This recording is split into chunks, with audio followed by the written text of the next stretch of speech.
Well, it's kind of one and the same right now. Look, it's Dom. Hi guys. Hey, Dom. Good to see you. So Dom's one of the founders of iPhone Dev Camp, and in the middle of doing all the work that's involved in creating an event, he's finishing writing a book. So tell us about the book you're writing.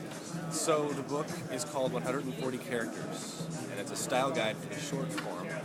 And the short form I'm calling this new social media space where you have 140, 160 characters to express yourself. Starting with text and then moving up into the hypertext spectrum all the way into the web.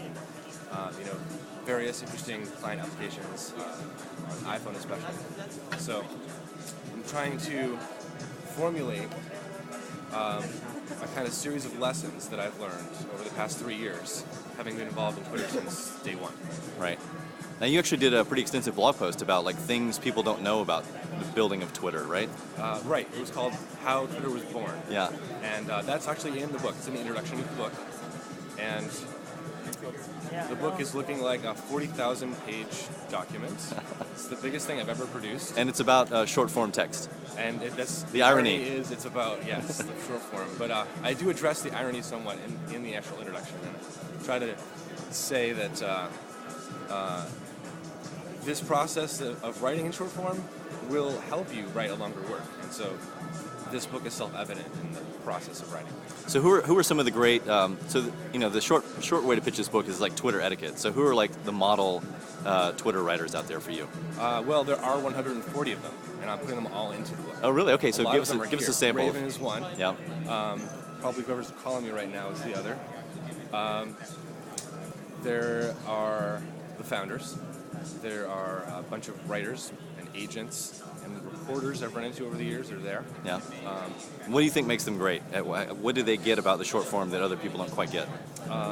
They have the ability to use their voice in their writing. So their voice, their physical voice is unique. You can always recognize someone by the sound of their voice.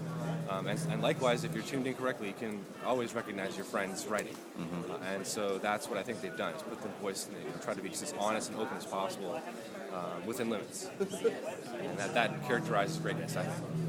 So given that you just talked about greatness as unique voice, where do you stand on the retweet? Yes. Well, I'm sort of ambiguous about it. Okay, I came in before that time, but it's also a great convention of IRC. It's a great way of communicating very quickly. And it's not unlike old school blogging, right, where you're just kind of passing along links with maybe some annotation or maybe not. I have a sort of different use of mentions or replies, as they're called.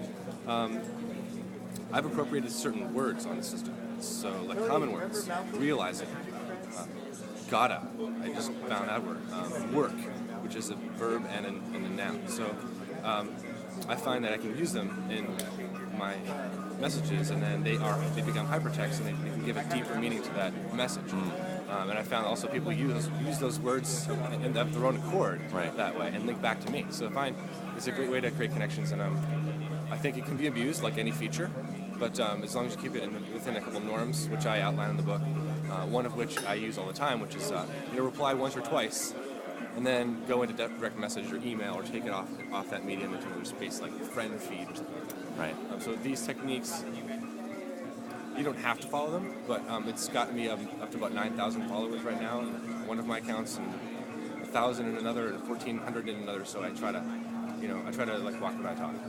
Awesome. So in addition to, you're going to finish writing this book during iPhone Dev Camp weekend. What else do you want to come out of this weekend? What's success for iPhone Dev Camp? So it's all about the extended community. So we have not only the folks here in Sunnyvale, but also satellite locations all over the world running simultaneously. And I think there are about 10 of them active right now. And they're tuning into our keynote, which is happening in a few minutes. And they are tuning into the contest. And they're going to be competing, actually, for best of satellite. So I hope to see more of that. And I hope to see more of that happening at once. And I hope to actually make it out to some of those places at some point. Awesome. All right, thanks so much, Dom. Thanks.